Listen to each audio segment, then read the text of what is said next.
Admiral Marcus Kane stood in the control room of Earth Defense Station Alpha, watching the stars through the massive window. The coffee in his cup had grown cold hours ago, but he kept holding it anyway. For 30 years, he had watched these same stars, waiting for something that might never come. Today felt different. "Sir, we have something strange on the deep space scanners," Communications Officer Lisa Grant called from her station. Her voice carried a note that made Kane set down his cup and walk over to her console. The screen showed dots of light moving, in perfect formation, far beyond the edge of the solar system.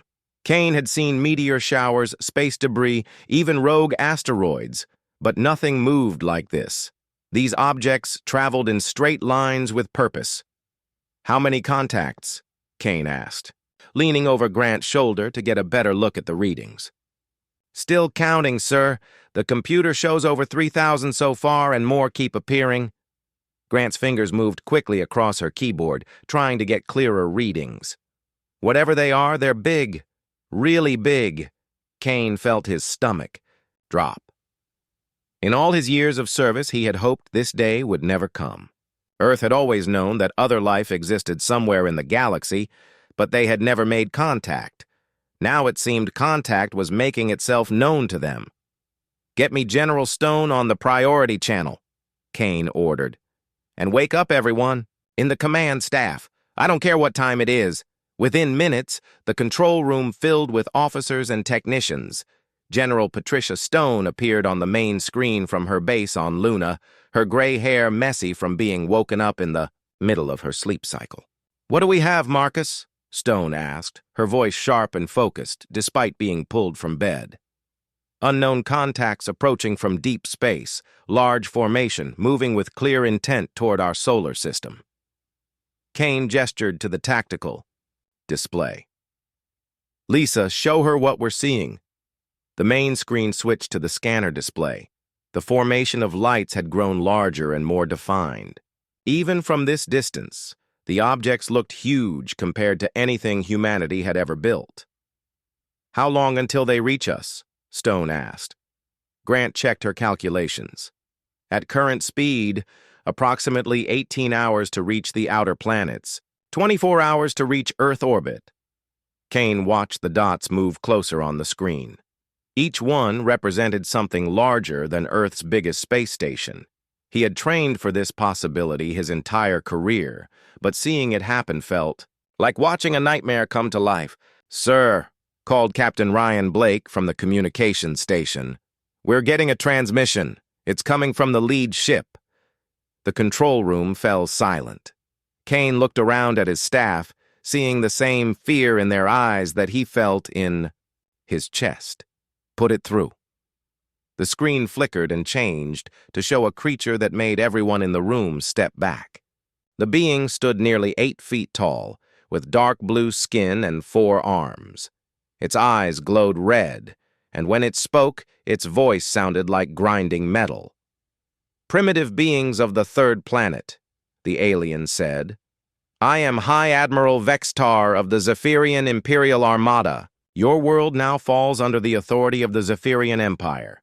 You have 36 of your hours to surrender all military forces and prepare for occupation. Any resistance will result in the complete destruction of your species." The transmission cut off, leaving the control room in dead silence. Kane stared at the blank screen, his mind racing through options. 36 hours to surrender or face extinction. He had always known this was possible, but the reality hit harder than any simulation. "Sir," Grant said quietly, "the formation has grown to over 8,000 ships, and they're still coming." Kane walked back to the window and looked out at the stars. Somewhere out there, an alien army was coming to destroy everything he had ever known. Earth's entire space fleet consisted of maybe 800 ships, most of them designed for exploration or cargo transport, not war. "Get me the president," Kane ordered, "and contact every military commander on Earth, Luna, and Mars. We need to start making preparations." "What kind of preparations, sir?" asked Blake. Kane turned back to face his staff. These were good people, trained professionals who had dedicated their lives to protecting Earth. Now they faced an enemy that could wipe them out without breaking a sweat, the kind that probably won't work, Kane said honestly. But we're going to try anyway. That's what humans do. Grant looked up from her console. Sir, we're getting reports from observatories around the world. People are starting to see the ships with telescopes. The news networks are picking up the story. Kane nodded. Soon, the whole world would know that Earth faced invasion from an alien empire that had never lost a battle. Panic would spread, governments would argue, and millions of people would look to the sky in fear. But Kane also knew something about humans that the aliens probably didn't understand. When pushed to the edge, when facing impossible odds, humans had a habit of fighting back harder than anyone expected. They had done it throughout history, in every war and every crisis. Keep tracking those ships, Kane ordered, and start sending our scout ships out to get closer looks. We need to know what we're dealing with. As his staff rushed to carry out orders, Kane looked back out the window. The stars looked the same as always, but everything had changed. In 36 hours, Earth would either surrender to alien rule or begin a war it could not possibly win. Kane picked up his cold coffee and finally took a sip. It tasted bitter, but he drank it anyway. Soon there might not be time for coffee, or sleep, or any of the normal things that made life worth living. The alien armada was coming, and Earth would have to find a way to stop it. President Helen Carter stood at the podium in the United Nations Assembly Hall, looking out at faces filled with fear and uncertainty. Representatives from every nation on Earth sat before her, all waiting to hear how humanity would respond to the alien ultimatum. Behind her, a large screen showed the approaching Zephyrian fleet, now clearly visible to telescopes around the world. Fellow leaders of Earth, Carter began, her voice steady and clear. 24 hours ago, we learned that we are not alone in the universe. Today, we face a choice that will define the future of our species. The assembly hall remained silent. Carter had spent the night in emergency meetings with world leaders, military commanders, and scientists. Every conversation had led to the same conclusion. Earth could not win a direct fight against the alien armada. The Zephyrian Empire has given us 36 hours to surrender. They believe that humans will choose slavery over death, safety over freedom. Carter paused, letting her words sink in. They are wrong. A murmur ran through the assembly. The Russian representative leaned forward in his seat. The Chinese delegation exchanged worried glances. Carter knew that some of them thought surrender might be the only way to save human lives. I have been in contact with Admiral Kane and our military leaders, Carter continued. The enemy fleet consists of over 10,000 ships. Each one is larger and more advanced than anything we have ever built. By every measure, we should lose this fight in a matter of hours. Carter clicked a remote, and the screen behind her changed to show images from throughout human history. Soldiers at Valley Forge, fighters in the Warsaw Ghetto, pilots during the Battle of Britain. But humanity has never been defined by the odds we face. We have always been defined by how we respond when those odds seem impossible. Carter's voice grew stronger. Today, I speak not just as President of the United States, but as a representative of the human species. We will not surrender. We will not bow down. We will fight. The assembly erupted in discussion. Some delegates stood and applauded, while others shook their heads in disbelief. Carter raised her hand for silence. I know that many of you think this decision will lead to our extinction. You may be right, but I would rather die as a free human than live as an alien slave. Meanwhile, 300 miles above Earth, Admiral Kane watched the president's speech from the command center of Defense Station Alpha. Around him, officers from a dozen nations worked together to coordinate Earth's defenses.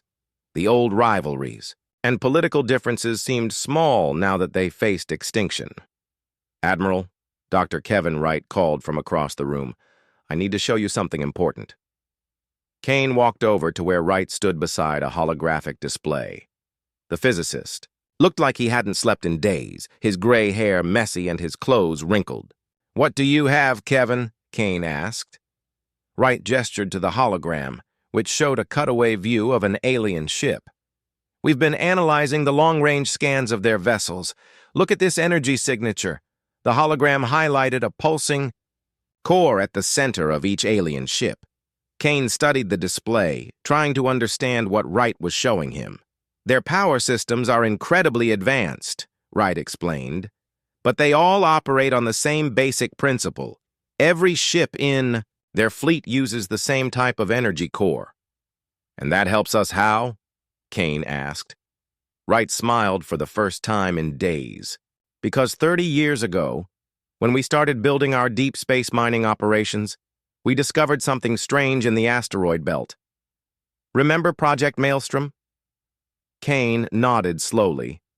Project Maelstrom had been classified above top secret for decades. Only a handful of people knew that Earth's mining operations had uncovered something that didn't belong in their solar system. "The exotic matter we found," Wright continued, "it reacts very badly with certain types of energy. I think we can use it against the alien power cores." Kane felt a spark of hope for the first time since the crisis began. "How much of this exotic matter do we have?" "Enough," Wright said. "We've been mining it for 30 years, thinking it might be useful someday. We never imagined it would be useful for this."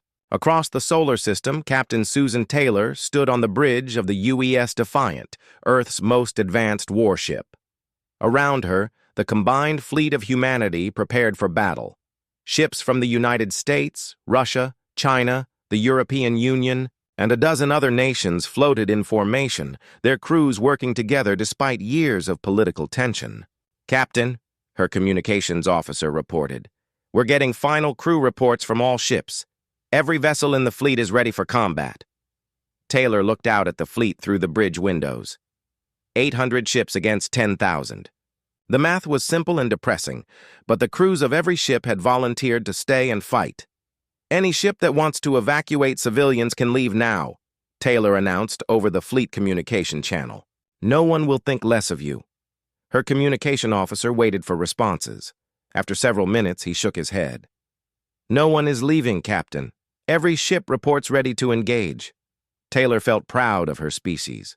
Humans could be stubborn and difficult, but when faced with extinction, they stood together. "Then let's show these aliens what happens when they threaten Earth." Back on Earth, people gathered in cities around the world to watch the sky. The alien fleet was now visible to the naked eye, a cluster of lights that grew brighter every hour. In New York, London, Tokyo, and 1,000 other cities, humans looked up and refused to despair. Colonel Jake Morrison coordinated ground defenses from a bunker beneath the Rocky Mountains. His teams had spent decades preparing for possible asteroid impacts or other space threats. Now they adapted those preparations for alien invasion. "Sir," Lieutenant Commander Amy Foster called from her position at the communications station, "we're intercepting alien transmissions. They're not even trying to encrypt them." "What are they saying?" Morrison asked. Foster listened to her equipment for a moment, then looked up with anger in her eyes. "They're discussing how to divide up Earth's resources after they wipe us out. They're talking about humans like we're insects that need to be exterminated." Morrison felt his jaw tighten. The aliens saw humans as nothing more than pests to be eliminated. They had no idea what they were about to face. "Let them underestimate us," Morrison said. "It will make our job easier." High above Earth, the alien fleet continued its approach. High Admiral Vexitar stood on the bridge of his flagship, watching the small blue planet grow larger on his screens. In 47 previous invasions, no species had ever chosen to fight rather than surrender. The humans would learn the same lesson as all the others. "Admiral," his tactical officer reported, "the human fleet is moving into defensive positions. They appear to be preparing for battle." Vextar's 4 arms moved in the gesture his species used for amusement. "How many ships do they have?" "Approximately 800 vessels, Admiral." all of them smaller than our smallest cruiser. And they think they can fight us? Vextar looked at the tactical display showing both fleets. The human ships looked like toys compared to his mighty armada. This will be the shortest battle in Imperial history. But as the two fleets moved closer together, neither side knew that the battle about to begin would change everything. Earth's defiance would test the Zephyrian Empire in ways it had never been tested before, and humanity was about to prove that sometimes the smaller force can win if it fights with everything it has.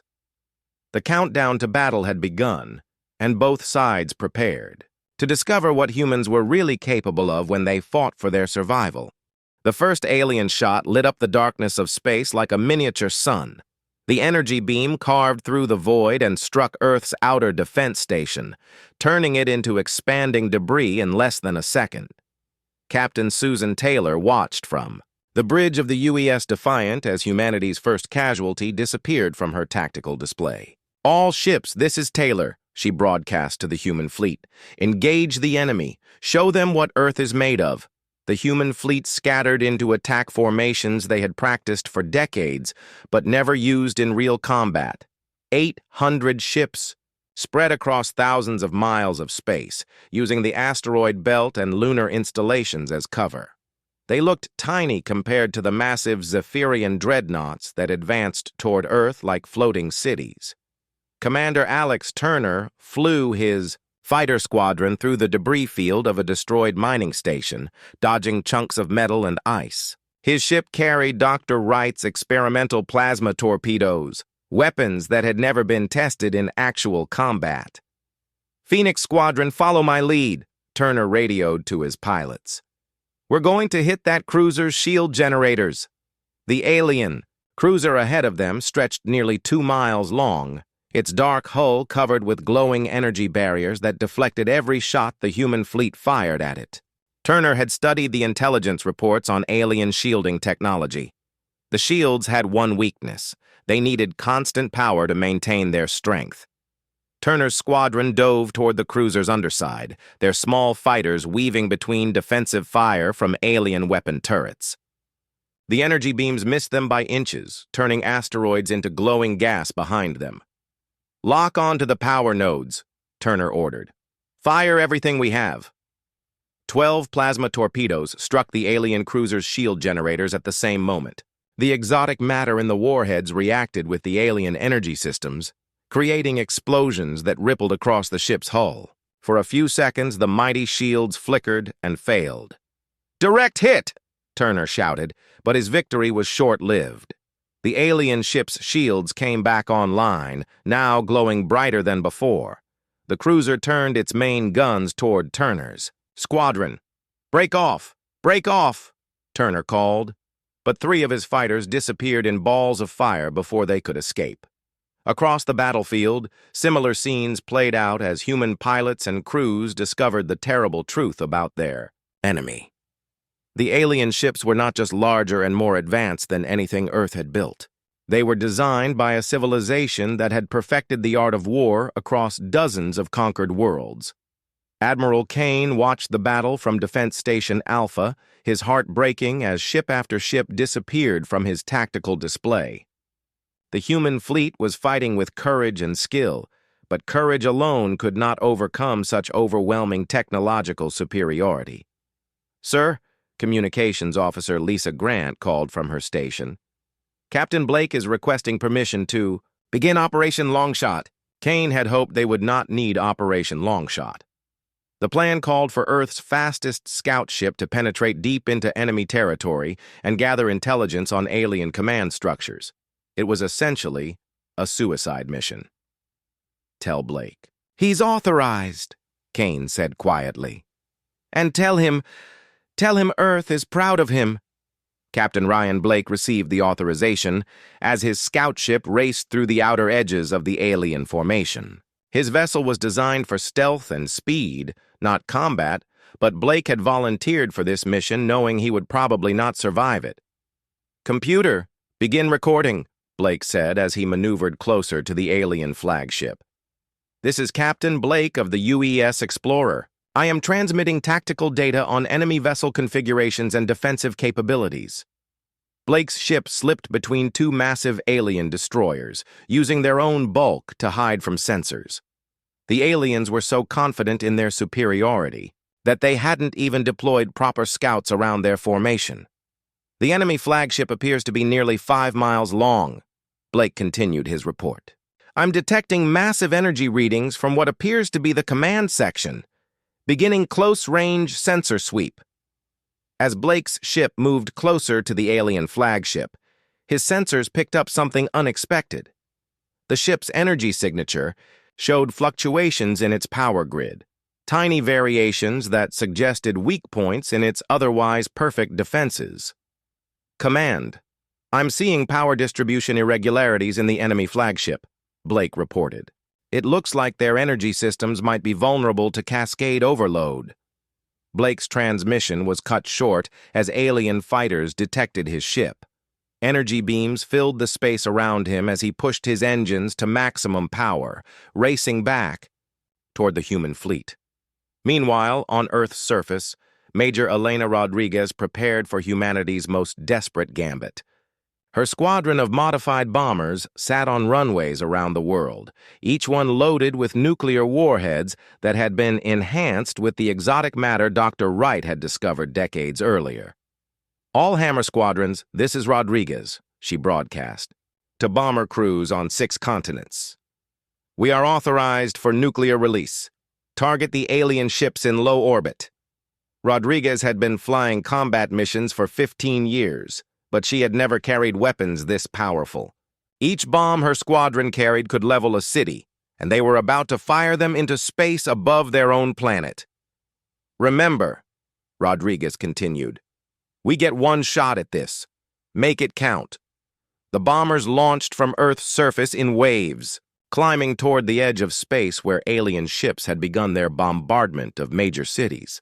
Rodriguez watched through her cockpit as energy beams struck population centers below, turning entire city blocks into craters of melted glass.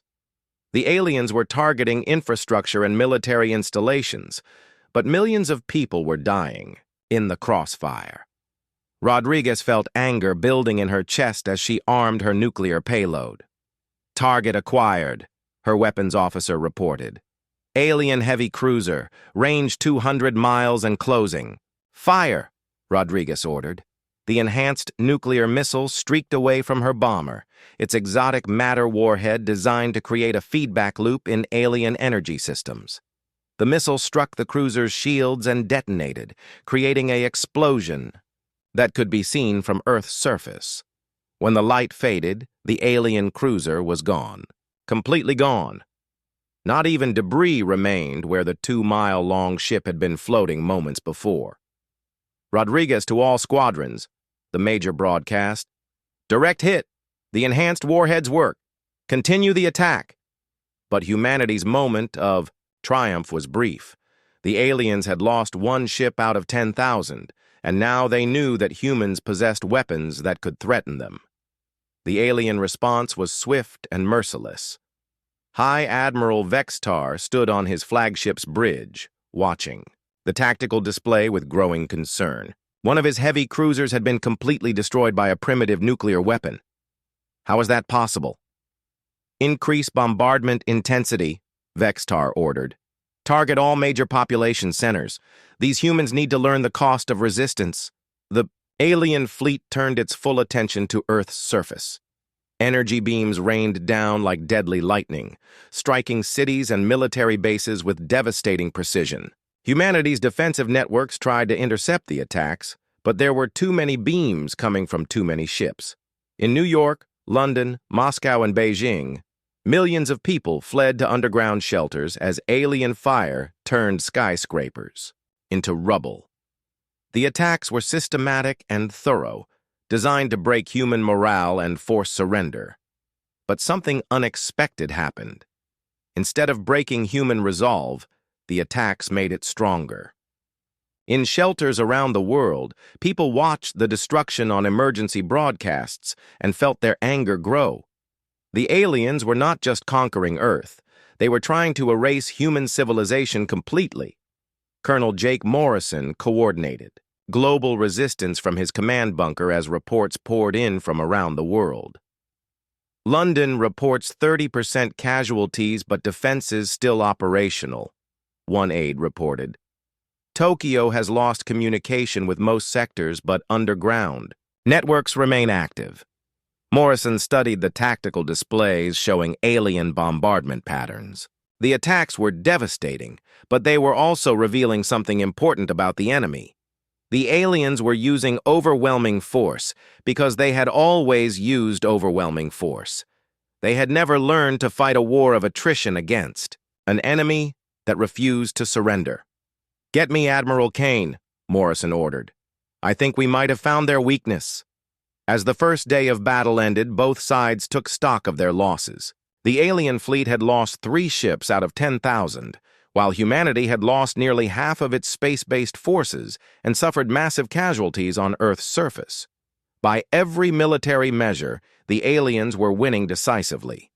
But they had also learned something that worried High Admiral Vextar as he studied the battle reports. In 47 previous conquests, every enemy species had attempted to negotiate surrender after losing 30% of their forces. The humans had lost 50% of their fleet and millions of civilians, and they were still fighting harder than ever. Vextar had never encountered anything like human stubbornness, and for the first time in his career, he began to wonder if this conquest might take longer than expected. Dr. Kevin Wright had not slept in 3 days. His eyes burned from staring at computer screens filled with alien technology data, but he could not stop working. Somewhere in the captured energy readings from destroyed alien ships lay the key to Earth's survival. "There," Wright said suddenly, pointing at a wave pattern on his monitor. "Look at this frequency signature." Lieutenant Commander Amy Foster leaned over his shoulder to examine the data. Since the battle began, she had been working with Wright to analyze every piece of information their sensors collected about alien technology. "What am I looking at?" Foster asked. "The alien shields operate on a quantum resonance frequency," Wright explained, his voice hoarse from exhaustion. "Every ship in their fleet uses the same basic frequency, just at different power levels. But look what happens when I model a feedback cascade." Wright typed commands into his computer, and the screen showed a simulation of energy flowing through an alien ship's systems. As he adjusted parameters, the energy flow became unstable, building to dangerous levels throughout the ship's power grid.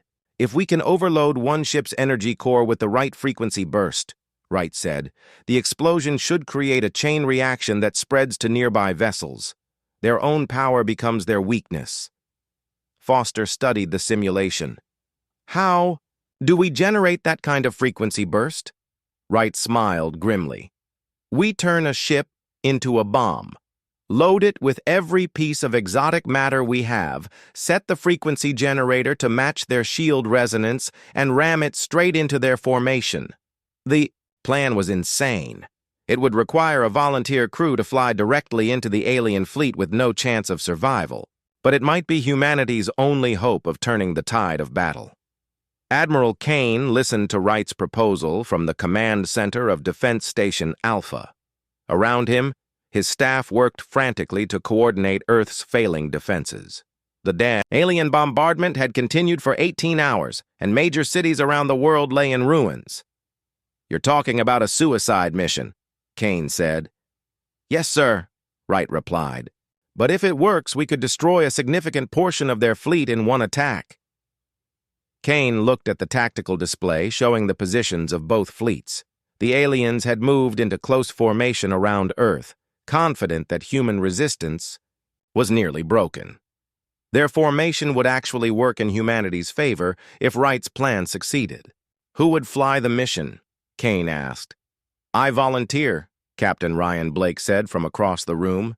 His scout ship had been damaged in his reconnaissance mission, but it was still space-worthy. "My ship is the fastest we have. I can get through their defenses." Kane studied Blake's face. The young captain had already risked his life once to gather intelligence on the alien fleet. Now, he was volunteering to die for Earth. Blake, you don't have to do this, Kane said. Yes, sir, I do, Blake replied. This is what we signed up for when we joined the Earth Defense Force, to protect Earth, no matter the cost. While Wright and his team prepared the quantum cascade device, Commander Alex Turner led the remaining human fighters in desperate attacks against alien landing ships. The aliens had begun deploying ground forces to Earth's major continents, massive machines that carved through military resistance like it was not there. Phoenix Squadron, concentrate fire on the landing ship's support struts, Turner ordered as his fighters dove toward a mile-long alien transport that was unloading occupation forces in what used to be downtown Paris. Turner's pilots had learned to work together in ways their training had never taught them. American, Russian, Chinese, and European crews flew in perfect coordination, their national differences forgotten in the face of extinction. The fighters' weapons carved chunks from the alien landing ship's hull, but the massive vessel continued its deployment operations. Ground forces below reported that alien soldiers were advancing through the ruins of human cities, systematizing the conquest with mechanical efficiency. Sir, one of Turner's pilots reported, I'm seeing movement in the alien formation. Looks like they're repositioning for something big. Turner checked his long-range sensors and felt his blood turn cold. The alien fleet was forming up for what looked like a final bombardment attack. They intended to finish Earth's resistance once and for all. All units, fall back to defensive positions, Turner ordered. Prepare for heavy bombardment. On the alien flagship, High Admiral Vexatar studied reports from his ground commanders. Human resistance was proving more stubborn than expected, but the outcome was inevitable. Soon, Earth would join the 47 other worlds that flew the Zephyrian banner. Admiral, his tactical officer reported, we have detected a single human vessel approaching at high speed. It appears to be a modified scout ship. Vexatar looked at the tactical display with amusement. One ship? Are the humans truly so desperate that they send single vessels against our armada? The ship appears to be heavily modified, Admiral. Energy. Readings are unusual. Ignore it, Vexatar ordered. One primitive ship cannot threaten the Imperial fleet. Focus on the final bombardment preparations. Captain Blake checked his instruments as his modified scout ship raced toward the heart of the alien formation. Dr. Wright's quantum cascade device filled most of his cargo bay, its exotic matter core pulsing with barely contained energy. Blake had set the frequency generator to match the alien shield resonance exactly. This is Blake to Earth Command, he transmitted on a secure channel. Beginning final approach, device is armed and ready. Copy, Blake, Admiral Kane's voice crackled through static. You are authorized to proceed. Earth will remember your sacrifice. Blake smiled as he pushed his engines to maximum power. Around him, alien ships filled the view screen like metal mountains. Their weapons tracked his ship, but they were not firing yet. They probably thought he was just another desperate attack that would accomplish nothing. Computer, record final message, Blake said. To my family and friends on Earth, I want you to know that I'm not afraid. What we're doing here today will ensure that humanity survives. The aliens think they know everything about warfare, but they've never fought humans before. They're about to learn what happens when you threaten our home. Blake's ship penetrated the alien formation's outer perimeter. Energy beams began firing at him from dozens of ships, but he was moving too fast and changing direction too frequently for them to target effectively. 2 minutes to target, Blake announced. Cascade device. Showing optimal resonance match. This is going to work. General Patricia Stone watched Blake's approach from her command center on Luna. Her defensive installations had been hammered by alien bombardment, but enough weapons remained operational to provide cover for Blake's mission. All Luna batteries. Concentrate fire on the alien escorts, Stone ordered. Give Blake a clear path to their flagship. Lunar defense platforms opened fire with every weapon they had left. Nuclear missiles and energy beams struck alien escort ships, forcing them to focus on defense rather than intercepting Blake's scout ship. 30 seconds to target, Blake reported. Exotic matter core is reaching critical resonance. The frequency match is perfect. Blake could see the alien flagship growing larger in his view screen. The massive ship dwarfed everything around it, a monument to Zephyrian military power that had never been defeated in battle. 10 seconds, Blake said. For Earth, Blake's ship struck the alien flagship's shields at maximum velocity. The quantum cascade device detonated on impact, sending resonance waves through the alien ship's power grid. For a moment, nothing seemed to happen. Then, the flagship's energy core exploded. The explosion was unlike anything anyone had ever seen. The flagship simply vanished in a ball of fire that expanded outward at incredible speed. The chain reaction Wright had predicted began immediately, jumping from ship to ship as their quantum-linked power systems overloaded one after another.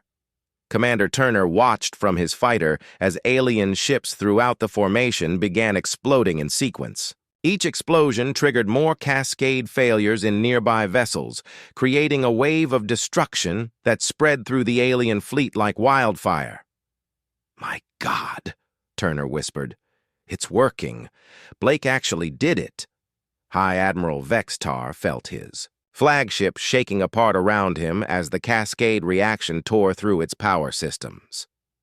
In his final moments, he realized that the humans had turned the Empire's greatest strength against itself. The quantum-linked power systems that made the Imperial fleet so powerful had become the instrument of its destruction. "Impossible," Vextar said, as his command bridge exploded into flames. When the chain reaction finally ended, nearly 3,000 alien ships had been destroyed. The survivors found themselves scattered and disorganized, their formation broken, and their command structure devastated. For the first time since the invasion began, the aliens were the ones in retreat. The explosion from Captain Blake's sacrifice lit up Earth's sky like a second sun. People in underground shelters around the world looked up through periscopes and emergency windows to see alien ships burning in the darkness of space. For the first time since the invasion began, humanity had hope. Admiral Kane stood in the command center of Defense Station Alpha, watching as nearly half of the alien fleet disappeared from his tactical displays. The cascade reaction had worked better than Dr. Wright had dared to predict, destroying ship after ship in a chain of explosions that stretched across thousands of miles of space. "Sir," Communications Officer Lisa Grant called excitedly. "We're picking up panic transmissions from the remaining alien ships. Their formation is completely broken." Kane studied the tactical display. The surviving alien vessels were scattered and disorganized, many of them damaged by the cascade explosions. For the first time in the battle, Earth's forces outnumbered their attackers. "Signal all remaining ships," Kane ordered. "Begin full counterattack. Hit them while they're confused." Captain Susan Taylor received the attack order aboard the UES. Defiant as her damaged ship limped through the debris field where the alien flagship had been. Around her, the scattered remains of Earth's fleet regrouped for what might be their final offensive. "All ships, this is Taylor," she broadcast to the human fleet. "Blake gave us this chance. Let's make sure his sacrifice counts. Attack pattern, Delta. Show these aliens what happens when they mess with Earth." The remaining human ships launched themselves at the confused alien vessels with desperate fury. Months of hidden anger at watching their world burn now poured out in concentrated attacks that caught the aliens completely off guard. Commander Alex Turner led his fighter squadron against an alien heavy cruiser that was trying to reform with other surviving ships. The massive vessel's shields were flickering from cascade damage, making it vulnerable for the first time since the battle began. "Phoenix Squadron, focus fire on the shield generators," Turner ordered. "These ships aren't invincible anymore." Turner's fighters dove at the cruiser from 6 different angles, their weapons cutting through weakened shields like they were paper. The alien ship tried to return fire, but its targeting systems were malfunctioning from the energy cascade damage. "Direct. Hit on the main reactor," one of Turner's pilots reported. "The whole ship is losing power." The alien cruiser began spinning out of control as its systems failed one by one. Turner watched with satisfaction as the mighty vessel that had seemed unstoppable just hours before became a lifeless hulk drifting through space. On Earth's surface, Colonel Jake Morrison emerged from his command bunker to coordinate the ground offensive against alien occupation forces. The explosions in space had apparently disrupted alien communications because their ground troops had stopped advancing and were taking defensive positions. "All units, this is Morrison," he broadcast, to resistance forces worldwide. "The aliens are confused and cut off from their fleet. This is our chance to push them off our planet." Morrison had spent decades preparing Earth's defenses against possible invasion, but he had never imagined fighting actual aliens. Now his preparations were paying off as hidden weapon caches and concealed fortifications revealed themselves across every continent. In the ruins of Paris, French resistance fighters emerged from subway tunnels with weapons that had been stockpiled for exactly this situation. In the Amazon rainforest, Brazilian forces used modified mining equipment to attack alien supply lines. Across Africa, Asia, and North America, humans who had seemed beaten just hours before began fighting back with renewed determination. Meanwhile, Lieutenant Commander Amy Foster worked frantically to decode alien communications from her position at Defense Station Alpha. The intelligence she gathered would be crucial for the final phase of humanity's counterattack. "Admiral," Foster called to Kane, "I'm intercepting alien retreat orders. The surviving ships are trying to regroup at the edge of the solar system." Kane studied the intercepts Foster had decoded.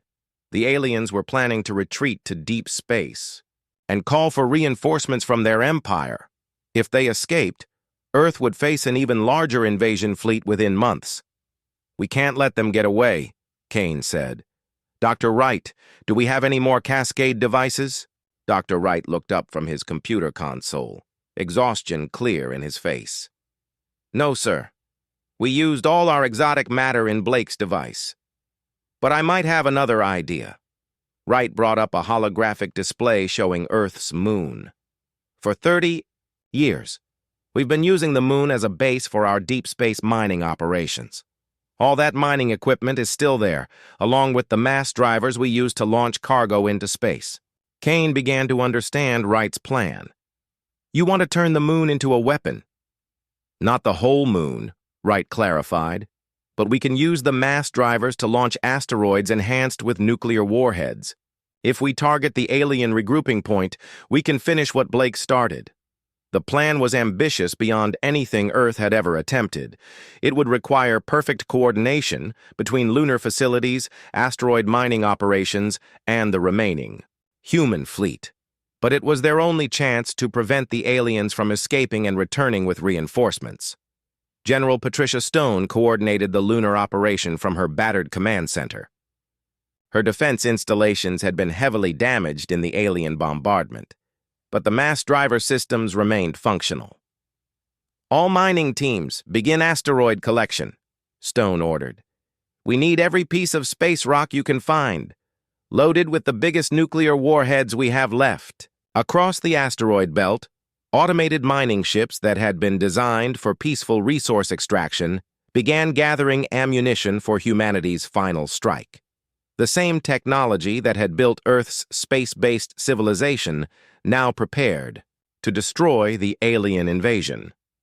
Major Elena Rodriguez led the nuclear loading operations, working with teams from every nuclear power on Earth to arm the asteroid projectiles. Each space rock became a guided missile capable of devastating destruction. "This is Rodriguez to all nuclear teams," she broadcast. "Load everything we have. Nuclear torpedoes, enhanced warheads, even the old missile stockpiles from the previous century. If it explodes, put it on an asteroid." The surviving alien fleet attempted to regroup at the edge of the solar system, where they could open hyperspace portals to escape back to their empire.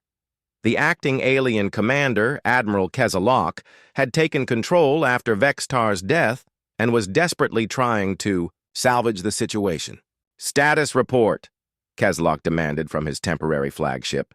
7,000 ships destroyed, Admiral, his tactical officer reported. Remaining forces are at 30% combat effectiveness. The humans somehow turned our own power systems against us. Kezlock studied the tactical displays in disbelief. In 47 previous conquests, the Imperial fleet had never lost more than a dozen ships. Now they had lost more vessels in one day than in the previous century of warfare. Prepare for immediate withdrawal, Kezlock ordered. We will return with the full Imperial Armada and reduce this entire system to dust. But as the alien ships moved into hyperspace formation, Earth's final attack began. The mass drivers on Luna launched their asteroid ammunition in perfectly timed volleys, sending hundreds of nuclear-armed projectiles racing toward the alien regrouping point. Captain Taylor coordinated the attack from the bridge of the UES Defiant. All ships, prepare for final engagement. This is our last chance to finish them. The asteroid barrage struck the alien fleet like a meteor shower of destruction. Each impact created massive explosions that tore through already damaged alien ships. The survivors found themselves trapped between the asteroid bombardment and the approaching human fleet. Sir, Foster reported to Admiral Kane, alien communications indicate they're attempting emergency hyperspace jumps. Their escape. Portals are failing due to the bombardment. Kane smiled grimly. Then we have them trapped. All units, begin final assault. The battle that followed was unlike anything in human history. Earth's battered defenders, fighting with weapons improvised from mining equipment and determination born of desperation, systematically destroyed the remnants of the mighty Zephyrian, Imperial Armada. Commander Turner led the final fighter attack against the alien command ship, the last major vessel still functional. This is for Blake, he said, as his squadron launched every weapon they had at the enemy flagship. The alien ship tried to return fire, but its systems were too damaged from the cascade explosions and asteroid bombardment. Turner watched with satisfaction as the vessel that had once seemed invincible broke apart under human weapons. Admiral Kezlock felt his ship shaking apart around him as human fighters swarmed over its hull like angry insects. In his final moments, he realized that the Zephyrian Empire had made a fatal error in underestimating the species they had tried to conquer.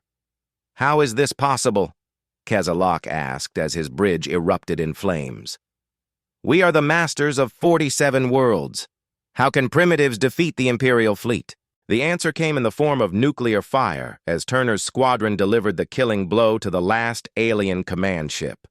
When the battle finally ended, the space around Earth was filled with the drifting debris of what had once been the most powerful fleet in the galaxy. Of the 10,000 ships that had arrived to conquer humanity,